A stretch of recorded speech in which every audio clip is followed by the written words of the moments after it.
Now, Sports Talk with Broads. Here's Hunter Brody.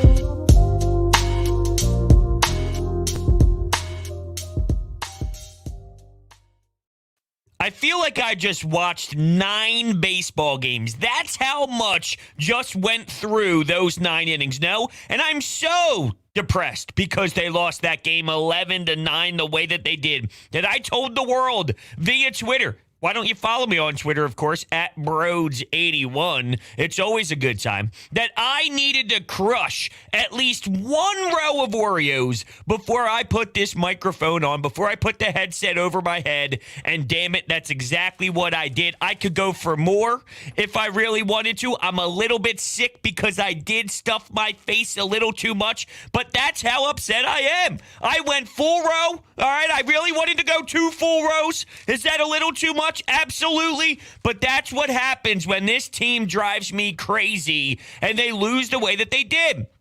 I needed to hear from Rob Thomson after the game, and we did get some clarification on why Zach Eflin was yanked at 80 pitches and 6 innings pitched after he threw how many in the first, after allowing a couple pitches right over the heart of the plate that allowed the Marlins to take a 4-0 lead. He grooved and really settled in nicely. It was a beautiful outing. Look, a lot of pitchers would hold their head down, and they would keep their body language sour, and you could tell that they were disappointed in themselves, and it's hard to stay within it and say, okay, let's turn the page. That sucked. That was miserable, but I'm okay. Let's go back out there. Let's go to work. Clean slate. Let's attack. And he did just that, and that's a very difficult thing to do, so I have to give Zach Eflin a lot of credit. But yeah, before we knew what went down, we all went back to that moment because now Familia comes into the game. And I have a stat for you. This is courtesy of Jason Stark. This was tweeted just a couple minutes ago. Familia in high leverage situations, 11 for 30, 367 batting average, 5 walks with a 457 OBP. Corey Knebel in high leverage spots, 13 for 45 with 13 walks. I mean, we criticized him for the lack of the curveball in recent outings, and now he can't even get his fastball command going. What do you do when that's the case? And I almost made fun of my cousin because when Rhys Hoskins, who had a fantastic day at the office, 6 RBI, when you were down 4-1, hit a 3-run shot to tie the game up 4-4. When you were up 6-4, he tacked on 2 more runs with an RBI double to make it 8-4. And then when he made it 9-8 with a solo shot late, my cousin tweeted out, instead of being happy, instead of being excited, instead of being pumped up, he went the other route. Here comes Kneeble, who's just going to blow it anyway. And I'm thinking to myself, you son of...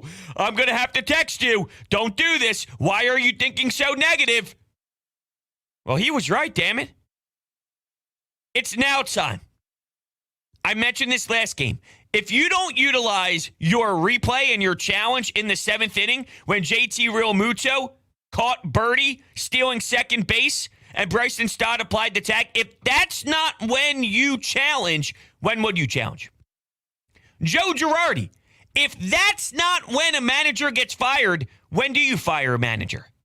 And if this isn't when you change your closer position to Sir Anthony Dominguez, I don't know when you do it because now it is a no-brainer. If Zach Eflin was capable of staying out there, it really would have changed a lot of this mess because, yeah, no doubt about it, the Marlins smelled blood and the Marlins pounced on Familia, who sucks. He sucks. He sucks. He sucks. He sucks. He's terrible. He's absolutely atrocious.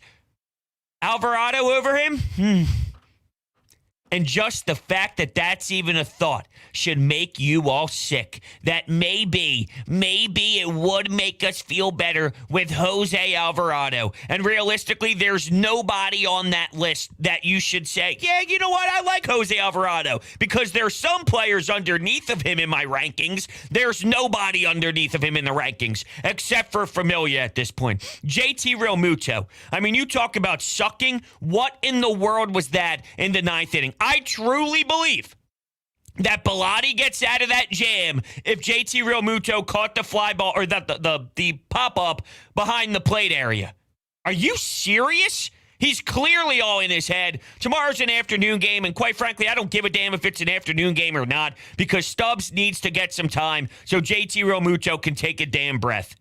The bases loaded, one out opportunity, grounded out into a double play. Now, I have conflicting emotions for the second time he was up to the dish with bases loaded. Here's why. The result wasn't the worst result in the world. There was clearly a significantly better result, which is get an RBI knock and get on base. He grounded out to shortstop. It was a soft dribbler. The pitch location was almost in the same exact spot, and he was just flailing at it a little bit. But it was such a soft dribbler that he was able to get down the first base side. There was no throw on the play, so it scored a run. Here's why I'm conflicted. Getting a run there when you're down 4-0 to make it 4-1 was impactful because when Reese hits the 3-run bomb, it is now a 4-4 game. So the run did matter. The problem is, I'm just reacting off the result, and I understand that because it's about what method you took to get that result, and the method JT took was any other day, that's probably a double play. You know, what you did there results in a double play way more than it doesn't result in a double play. You just got lucky. So clearly, JT Realmuto is a mess, and he has some explaining to do, and I think that he's hearing everything. He stunk today, and I cannot believe he missed that foul ball, and I cannot believe twice in those situations with the bases loaded, he looked as putrid as he did with that half-ass swing there, and it's upsetting. It's extremely disappointing that we paid that much money to a catcher, and we're screaming to play Stubbs more often. It's crazy. I don't know how he's this lost. It's terrible. I can't get over it. That's impossible what happened to JT today. Damn near impossible. So take some time off. Relax. Now, I'm pissed off that that's what I'm telling JT Realmuto to do in the middle of June. But this is where we're at. Reality is, this is where we are. So what do you do when you get here? Take a few off. Get yourself away. Let your mind relax. Because when you see that type of mistake, it tells me everything I need to know.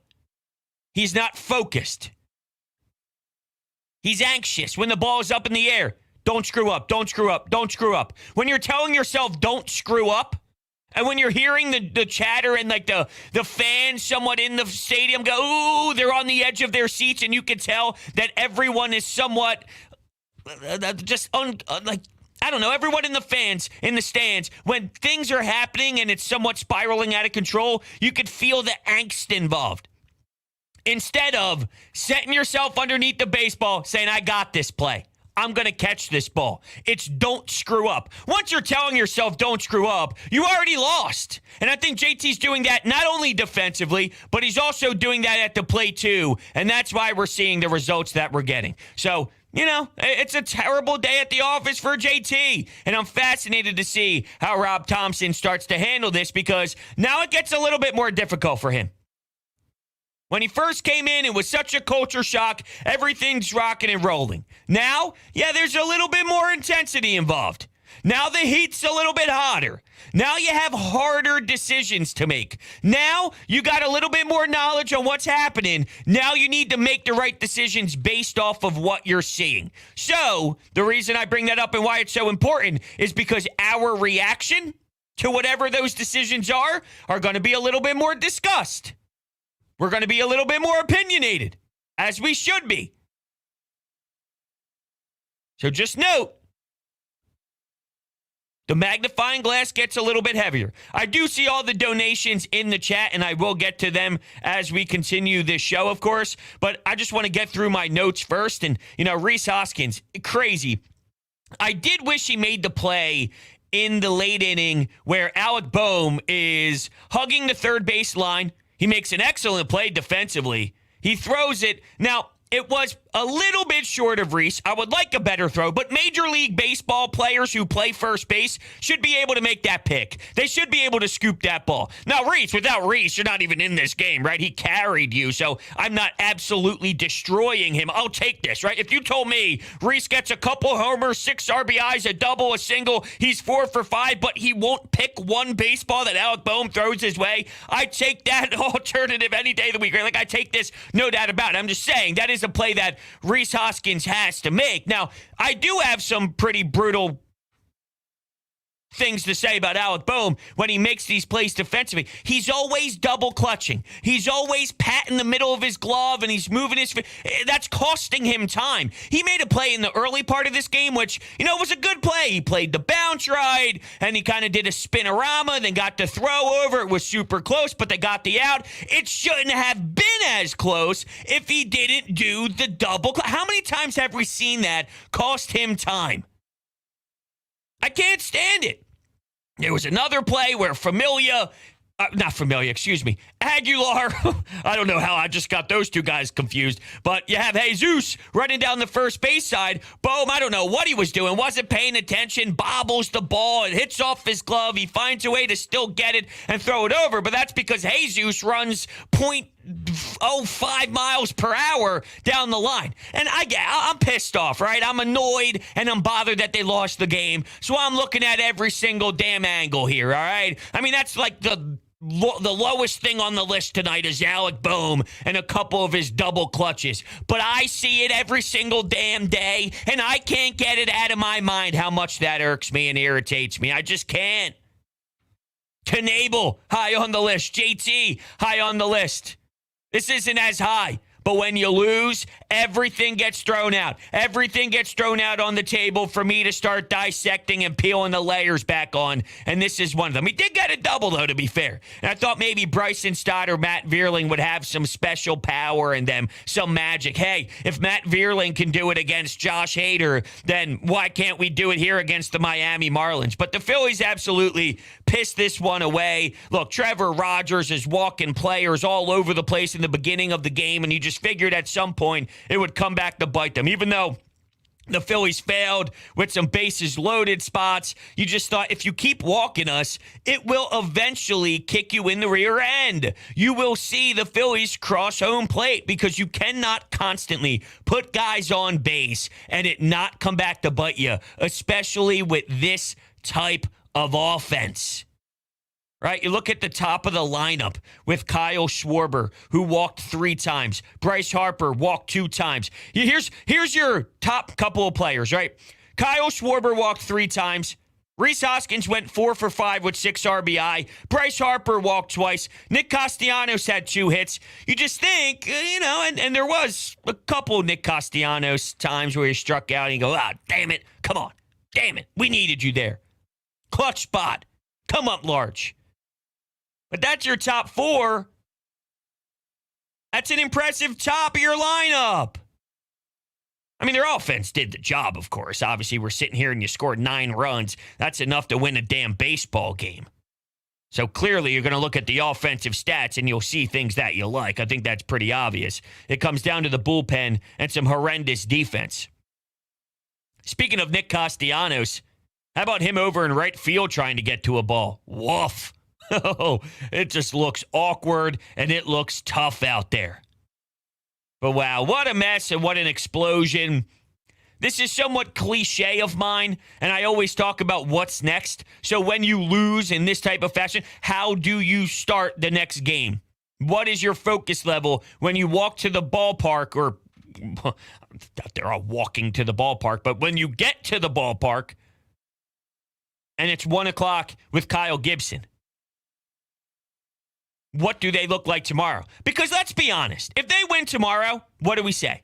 You won another series. You won a series against the Marlins. And that's huge for us as the fans, knowing the type of trauma that they have put us through against this franchise. So if they win tomorrow, then it's not like we forget this, but it's a lot easier to look at the bigger picture of the series, especially with how much they have been winning before this, and you are pretty excited about that as you look forward to a Washington National series. And speaking of the Washington National series, I have a question for you all that I need you to answer over at Versus Game. What's Versus Game? They are a great friend of mine, and what it is I ask a question, and you have a chance to win money by answering the question. Here's how it works. They have a huge series, and it starts off with Zach Wheeler against the Washington Nationals this Thursday. My question to you is, will he at least go 7 innings? Yes or no? This is an opportunity for you to make cash on your knowledge. It's the app everyone is talking about because it lets you win money for being right. Imagine a social media feed where every video is a question with 2 possible answers.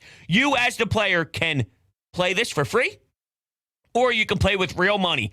$1 up to $100 per question against other people that Versus Game finds for you and matches against you. If you go down below in the description and click on the link, download the app utilizing the link, it will help me out tremendously, and you can go to the app and search the name Broads. My question will come up, so make sure you check it out. We've been having a blast throughout the last 3 or 4 weeks or so, and it's really fun. It's really tremendous. Make sure you do that. So, yeah, here we go again. Another painful one. Another one that breaks the heart. Let's go through a couple of the donations before we get to the phone. We have $5 coming in from Philly G Steak. Familia can't be trusted with less than a 6-run lead. Honestly, I don't even trust him with a 6-run lead, a 7-run lead, or an 8-run lead. But series dub tomorrow, folks. No Kneeble or Familia in the pen, and Reese is heating up. Well, Kyle Gibson has to go far. Kyle Gibson has to put this team in a position to win. I always talk about this guy who has a ton of experience. Well, he knows what this bullpen is like right now. He knows what the morale of the clubhouse is like right now. Show up. Show up and give us 7. I need 7 innings out of the vet.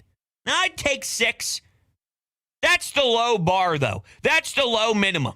And yes, the context of this game is playing a role in me setting the bar a bit higher for him.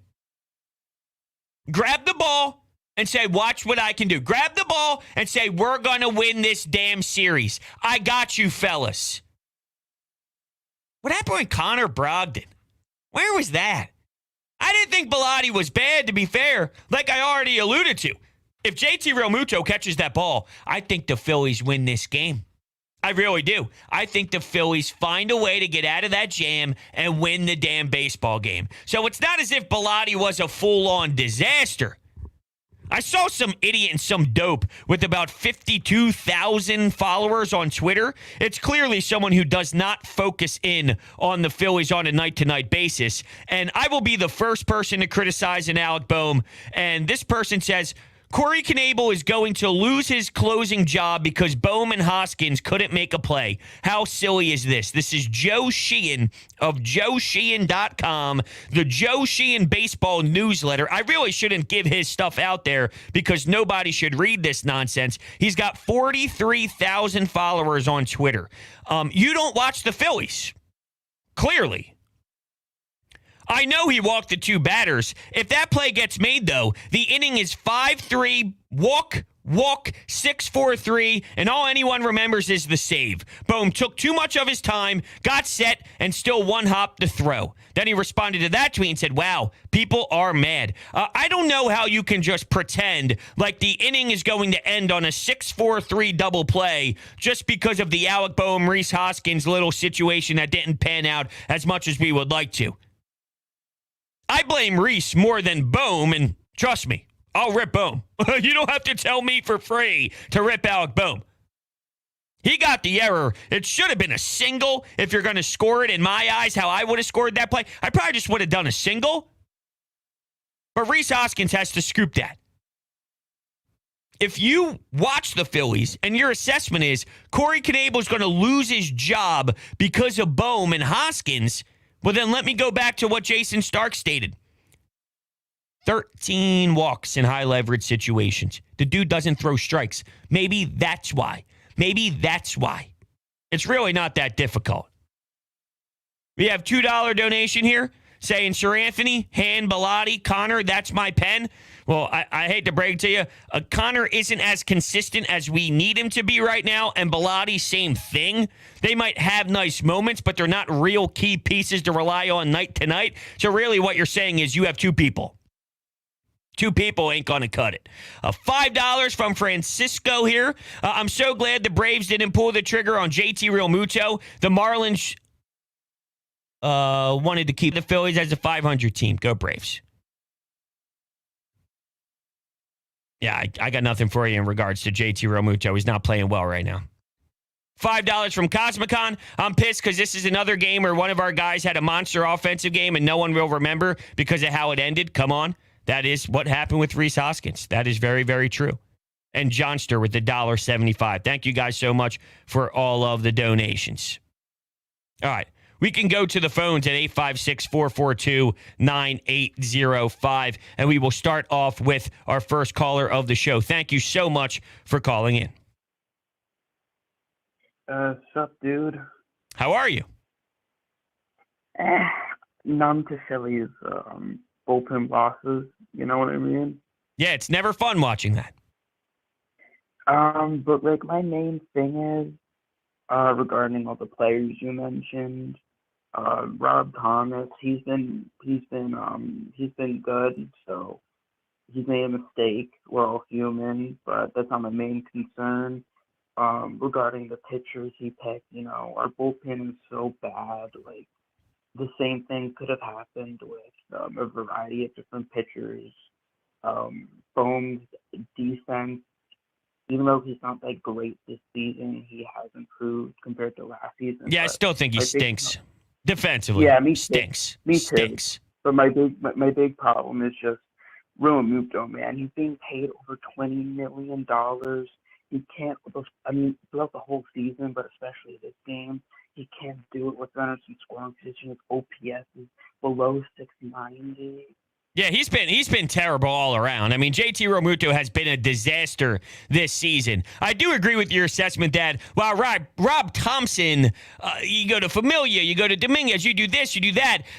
Your bullpen blew it. Your bullpen blew it. Knowing that Zach Eflin wasn't available for you after that sixth inning and are going to reevaluate him tomorrow and all of that, well, then it changes my thoughts. If we didn't have that information and he just decided and elected to go in a new direction because he just feeling out the game, like he even said it afterwards, Rob Thomson said that with where you were in the lineup, you're at the back half of their of their batting order, so you hope that Familia can get through it, and he didn't use those words. He just said Familia with their back end of their batting order, and he's like, okay, he's playing the numbers or going to their terrible guys. You would think maybe he could do something with it, but no, he couldn't at all.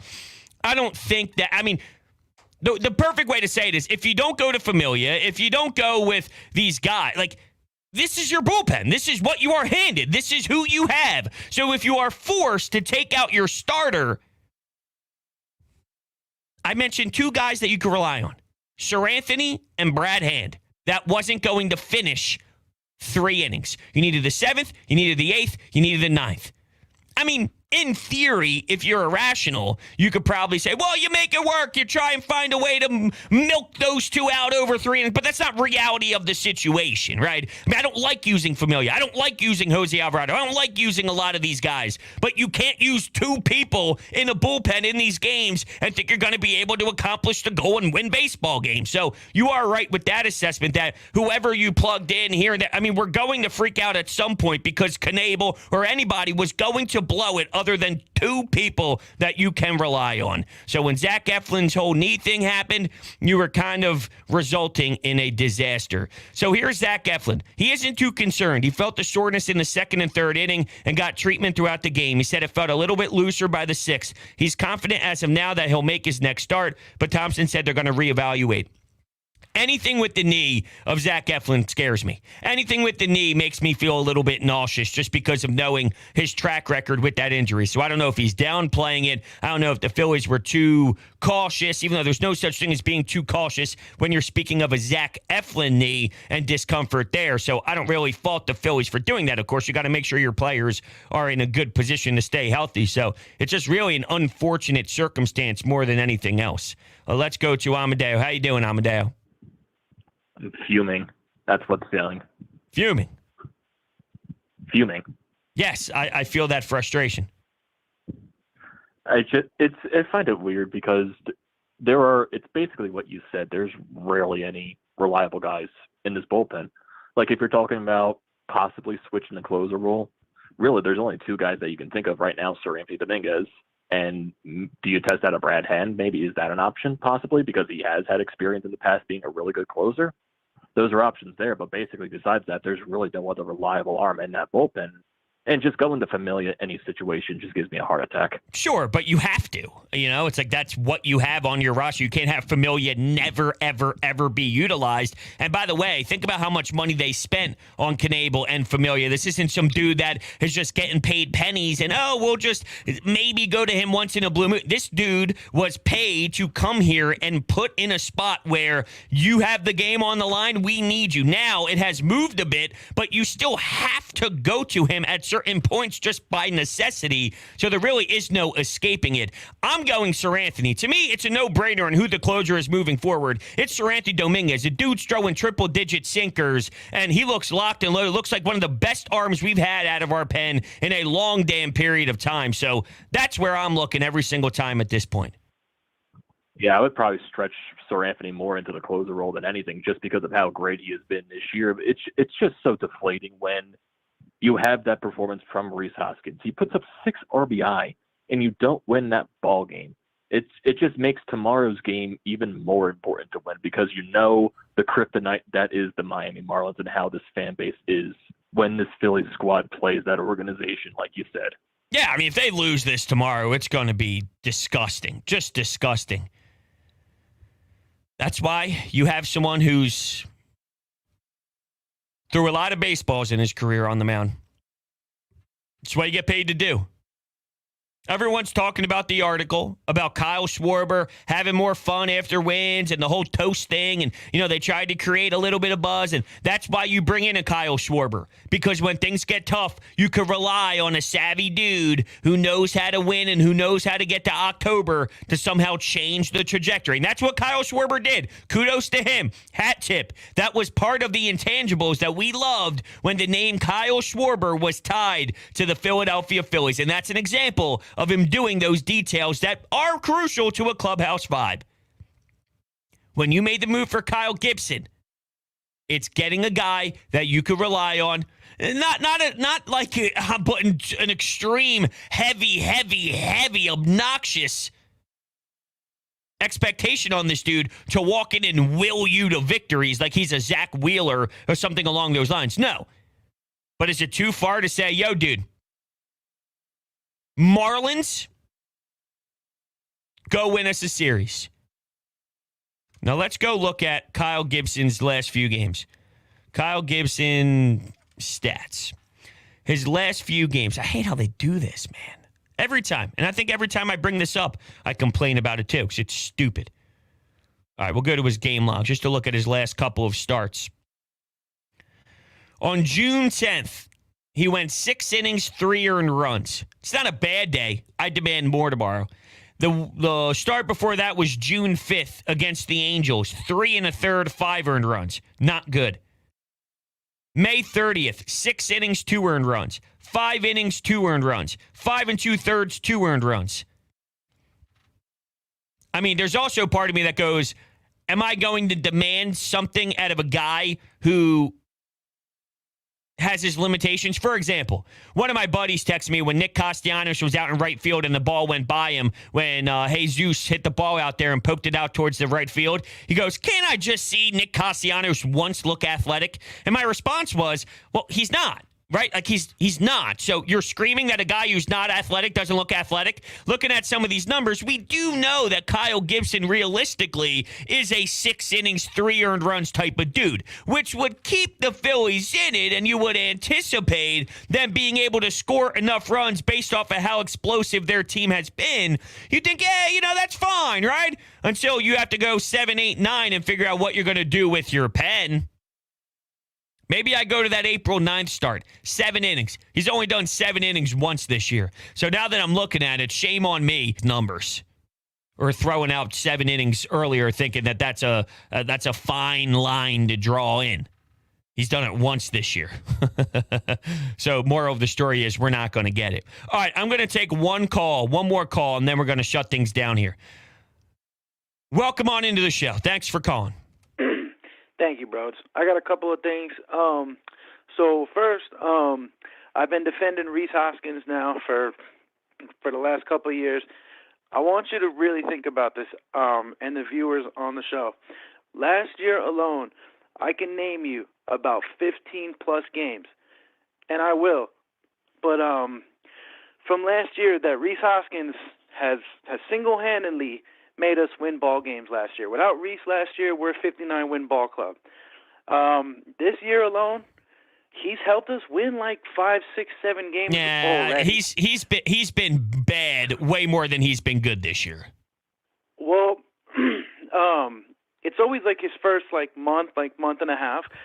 But here's the thing: when he's on, he carries this team, and honestly, he has the intangibles that I think a lot of people don't really understand. The whole team rallies around him, right?